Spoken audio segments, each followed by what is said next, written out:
Division of power. This was, another aspiration that we had, that what kind of states, what kind of nation India would become, whether all the powers should be granted to states, whether the power should be granted to the center. So there was bifurcation between these two groups of people, where one group thought that the power should be given to the states, some autonomy should be given to states to grow, to see the development that they should have seen.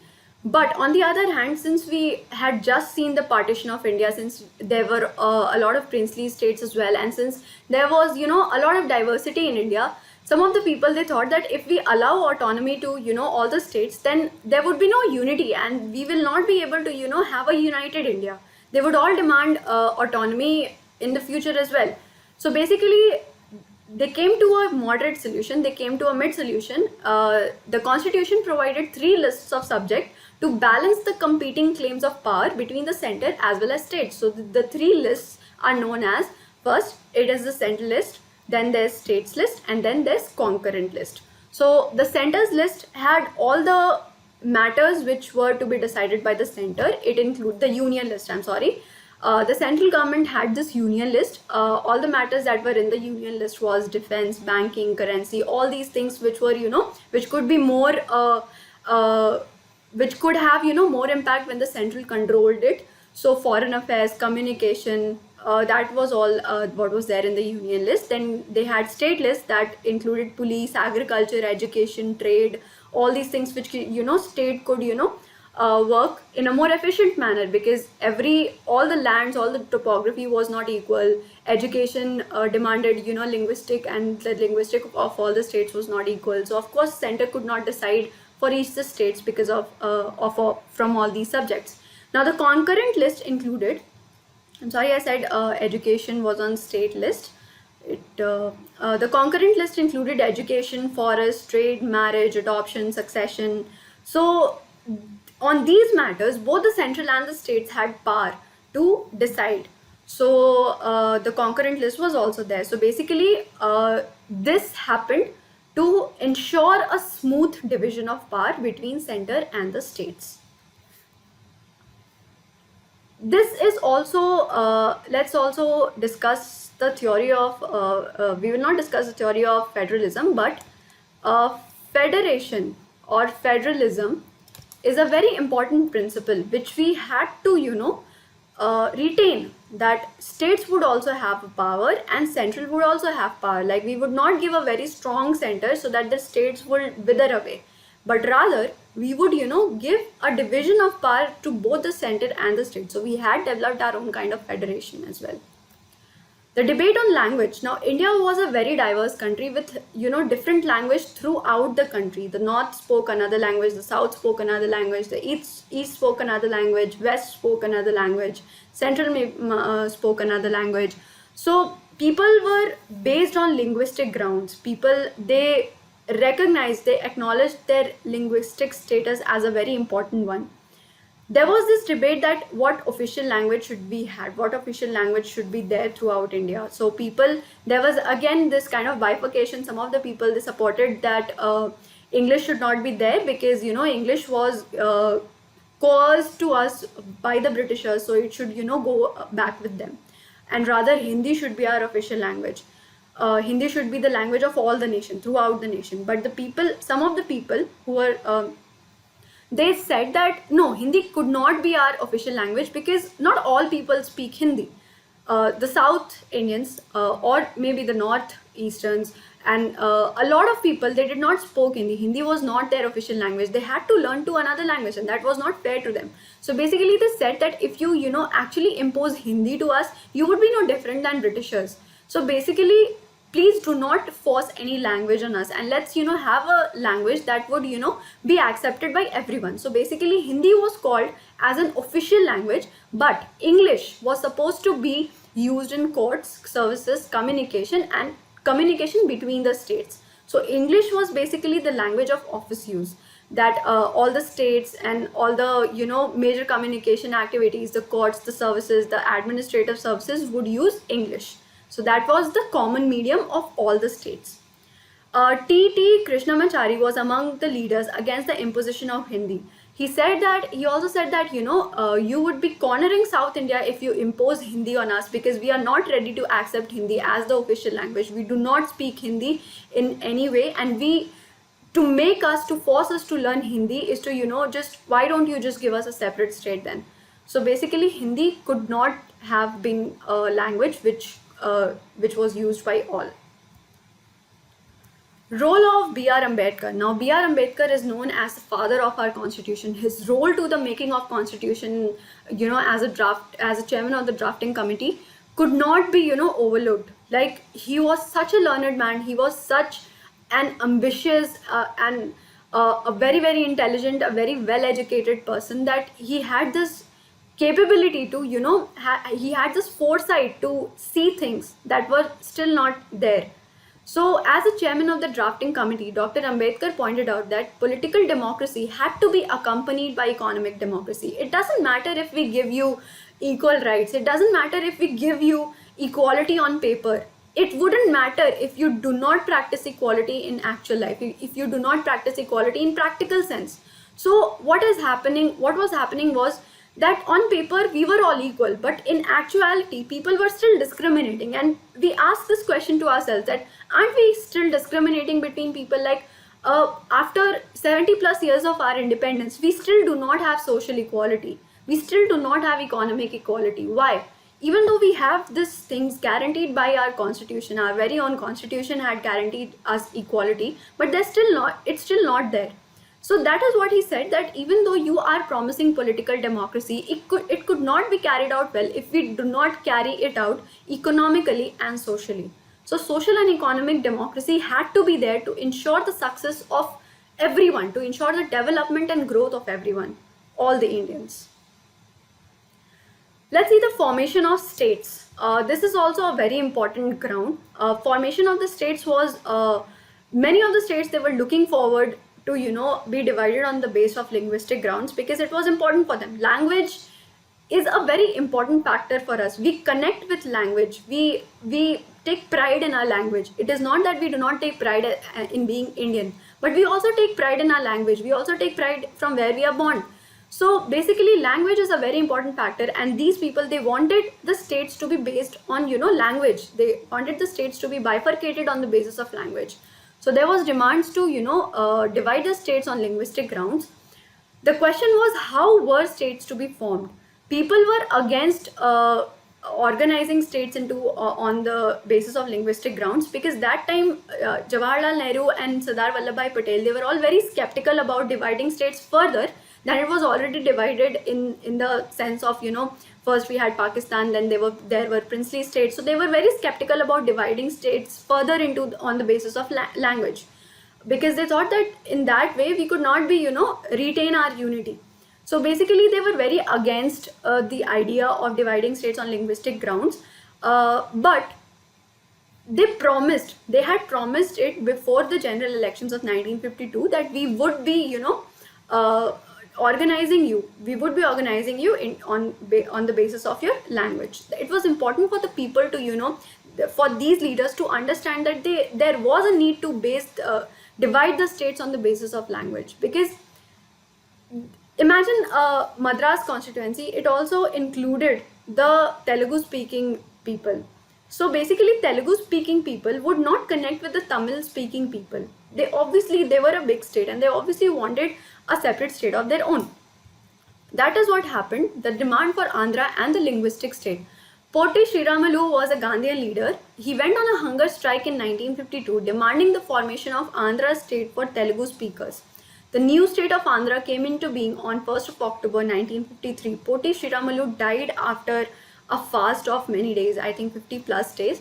He died after that. He died on a hunger strike, and after that, the government had to bow down to the demand of the people to form a state based on the linguistic grounds. So the state of Andhra was formed in 1953, and following that, many of the states were reorganized based on the linguistic grounds. Very recently, also we have seen, states getting divided on the basis of language or on the basis of administration. A lot of the states were still divided. So we had this thing. Of course, we can take the example. First, it was Tamil Nadu and Andhra Pradesh. Now we have Telangana. So Telangana is there, Andhra Pradesh is there. They both share a common capital, that is Hyderabad. So the making of the linguistic state. So after the state of Andhra Pradesh was created, a lot of states, they came up with a demand that we also want to be separated with other language states. So a state reorganization committee was formed, and it gave its proposal in 1956, which was accepted by the government. Initially, it was people were very skeptical about reorganizing states on the basis of linguistic ground, but eventually they were divided for Assamese, Bengali, Odia, Tamil, Malayalam, Kannada, Telugu. All of the states on the base of these linguistic grounds were divided. Even the state of Bombay, the province of Bombay, was divided into Gujarat and Bombay, for a separate state for Gujarati speaking people. Notice how the princely states disappear in map 2. Can you identify the new states that were formed in 1956 and after? So the map is a little unclear here. It would be given in your books. You can work out then. I think these pink parts are the princely states. If you see, you can see here properly. These pink parts are the princely states. This is all the state of Rajasthan. Then there is the princely state of Hyderabad. There is princely state of Mysore, Jammu and Kashmir. Here is the princely state of Sikkim. So, and these states, you see here the state of Bihar, it got divided into Bihar and Jharkhand. Of course, that was very recent, only in 2000 that was divided. Then here you can see, Maharashtra, the province of Bombay, it was divided into, Gujarat and Bombay. So this province was Gujarat. Here we can see the state of Gujarat here, separate from the state of Maharashtra. So you can just make out all the states that, were reorganized after 1956 on the basis of language. Planning for development. Now, after partition, of course, we needed a plan. We had to come up with a plan that how we wanted to, pursue the development and growth. So the government of India, they came up with a planning commission that was set up in 1950s. The purpose of the planning commission was to take us to a revolution that could, lead us to development. The first planning commission that was set up in the 1950 to design the policies for economic development. So of course, everyone agreed on a mixed economy model. Like the state could not be burdened with everything, with all the thing that was there in the market, and the market as well could not be burdened with everything that was there. They both needed cooperation from each other. So we accepted the mixed economy model, where the state and the market would have to work together, work closely with each other, and they would both play a role in increasing production and generating jobs. So increasing production and generating job was not given to only one particular organization, one particular state. The state was not given this job, the market was not given this job. Both, they had to work cordially to increase the production and to generate the job. So that is what the mixed economy model was. Neither the state nor the market was given the whole burden of revitalizing the economy. The second 5-year plan. So after each consecutive 5-year plans, we had a different agenda. Of course, at the beginning, we wanted to decide what kind of economy we were going to have. So we decided we would have a mixed economy model. But after that, we also had to decide that what kind of development do we want? What kind of development are we prioritizing? So formulated in 1956, the second 5-year plan focused on the development of heavy industries such as steel and the building of large dams. So the planning commission at that time, they thought that we would be needing, those developments that would give us fast results. So the steel industry would obviously give you fast results. As soon as you establish steel industry, it could not go out in practice during that time when there was scarcity of the steel industry. And of course there were no dams. There were dams, but there was this need of building large dams, so there could be generation of electricity and a lot more things that could happen. So this plan focused on steel industry, establishment of industry, basically development of industry. This was, of course, applauded by many, but it was also criticized by a lot of people, saying that they did not include agriculture, they did not include anything with environment or education. So all these critics, they thought that importance should also be given to, agricultural field and environment as well. Some of them, they also thought that education has been given a very less priority. So all these people, they had their critical thinking in their own mind, but the 5-year plan went according to that in these 5 years we have to achieve this goal. And this goal was based on this agenda, that okay, we have to work towards a towards the establishment of industry. So we would go towards the industrial development. Of course, we also saw subsequently we also saw the agricultural revolution that happened in the 1970s. There was white revolution also. So we saw a lot of developments later, but it happened one by one, not everything at once. Criticism of the 5-year plan. Of course, if we if we are aware, then we have no 5-year plan right now. It was abolished, and instead of that, Niti Aayog was formed. If you all are aware, then we must know that 5-year plan was abolished by the BJP government, and instead of that, Niti Aayog was introduced. Let's see, what do we mean by Niti Aayog? So as for your own knowledge and understanding, please look up what is Niti Aayog and how it functions and how it is different from the 5-year plan. Of course, we'll discuss it in the later chapters as well, where we will see each of the 5 years plan into action. This is just a base concept for your very basic understanding. The criticism of the 5-year plan was inadequate emphasis on agriculture. As I said in the previous slide, many of the critics, they thought that only industrial revolution would not take us to our development. So agriculture was also important. They neglected the primary education. Basically, education, agriculture, and environment implications were not handled in this 5-year plan. Eventually, it might have been handled, but this 5-year plan had this critics that they did not include these things which were important. An independent foreign policy. So if we all know that when we gained independence, the Second World War had just ended. It ended in 1946. And just after that, we gained independence. So the world was seeing a Cold War situation. What do we mean about a Cold War? So a Cold War is where two countries are not actually going on a full-scale, full-fledged war, but rather they are attacking each other in a very distant, in a not very direct way, in a very indirect way. So they will attack you on speeches, or on with their actions they could attack you. Like we have seen that how the world was on a brink of Third World War when Soviet Union, they had their missiles planted in Cuba. The Cuban Missile Crisis is an example of that. So there was a whole of this Cold War phenomena going on, and India was a newly independent country, along with many other countries that got independence in Africa as well. So these countries, they wanted to be separated from this Cold War thing. So led by the statesmen of Egypt, Yugoslavia, Indonesia, Ghana, and India, the non-aligned movement urged countries not to join the major alliances. So there were two alliances. One was pro-US, one was pro-Soviet Union. Of course, Soviet Union disbanded in the 1989.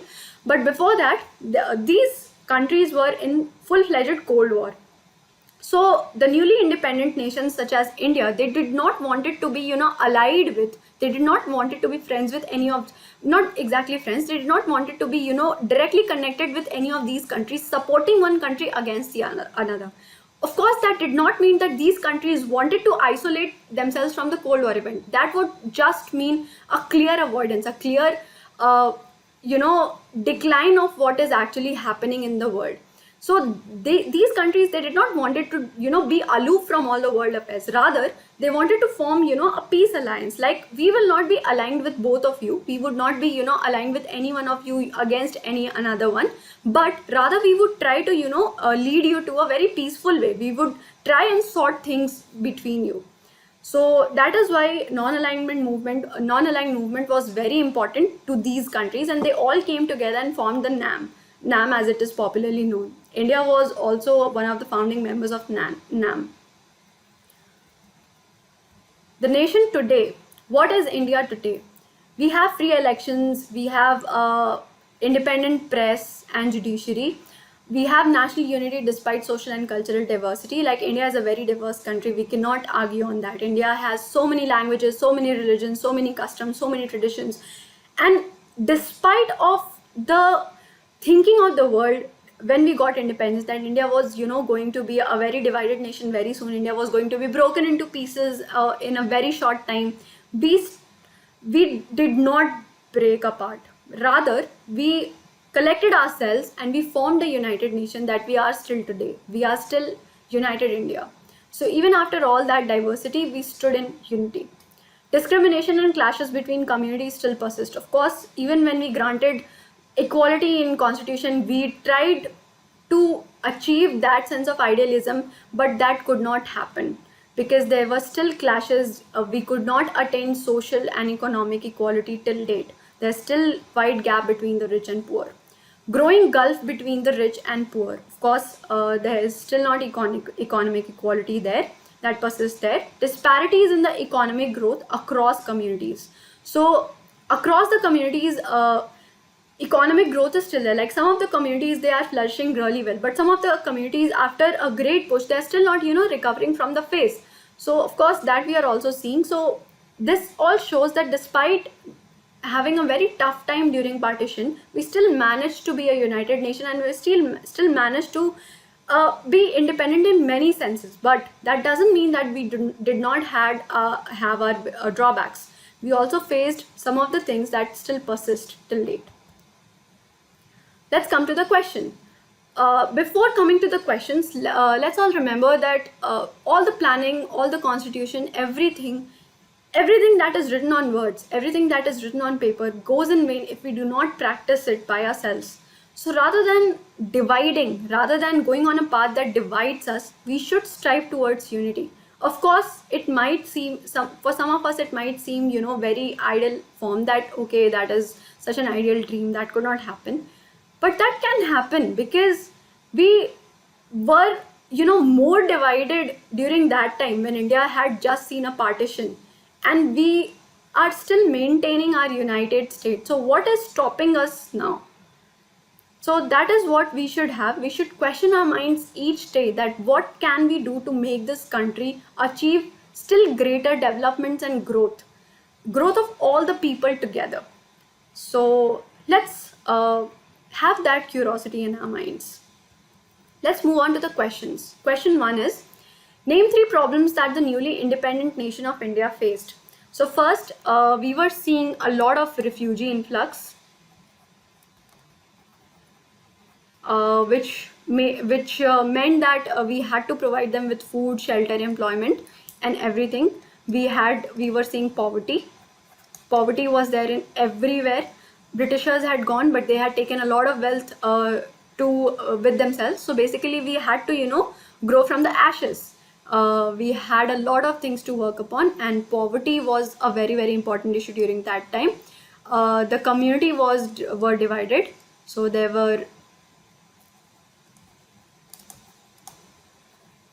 were divided on the basis of caste. They were divided on the basis of religion. Of course, we had also this question that what kind of country we wanted to become, what were the aspirations, whether we wanted to be a democratic country, we wanted to be a federation. So there were a lot of questions about this as well. Of course, we had another problems that there were a lot of problems that independent India faced. Of course, we had this official language problem. This was also there, one of the very major problems that happened. We had the problems that what kind of nation we wanted to become. I already said this point. This point is very important if we must know.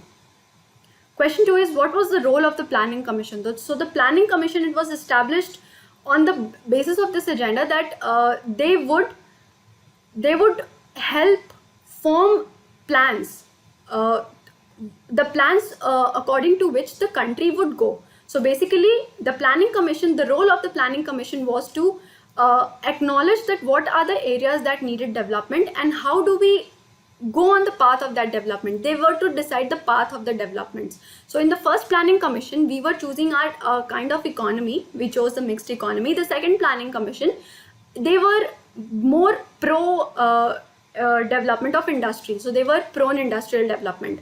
So the role of the planning commission was to organize and formulate plans for the development and growth of the country in various sectors. We can obviously identify a lot of roles that were associated with the planning commission. Like they also had to see an overall development from all the scenario. Of course that did not happen because they could only focus on one thing during a 5-year plan. The planning commission, the work of the planning commission was for 5 years. Question 3 is, what did Dr. Ambedkar meant when he said that in politics we will have equality and in social and economic life we will have inequality? By this he meant that even though we are saying that there will be equality in paper, there would be political equality, because no one is unequal before law. Everyone is equal before law. We could not guarantee social and economic equality, because even if we guarantee equality on paper, it is not sure that whether people are ready to follow that. It is not sure that whether people would follow that. So we cannot assure economic and social equality by writing this thing on paper. We have to do it by ourselves. So if we want to achieve it, we will have to create some platforms to represent these people together. So that is still a distant dream, that we have these kinds of equality. Question 4 is, after independence, why was there a reluctance to divide the country on linguistic lines? There was this reluctance because we had already seen partition and there were already princely states. So the leaders, they were very unsure that if we divide further on the basis of linguistic grounds, then India would become very divided and it would be very difficult to maintain the unity. That was very prominent. That was very important to maintain, because of course we had seen partition and we could not afford to lose more states on the basis of any ground. So they were very reluctant to divide states on the basis of any linguistic or any other ground, because they had already seen division on basis of many other things. So they were not ready to grant further division to maintain unity. Their insecurity was because of the unity.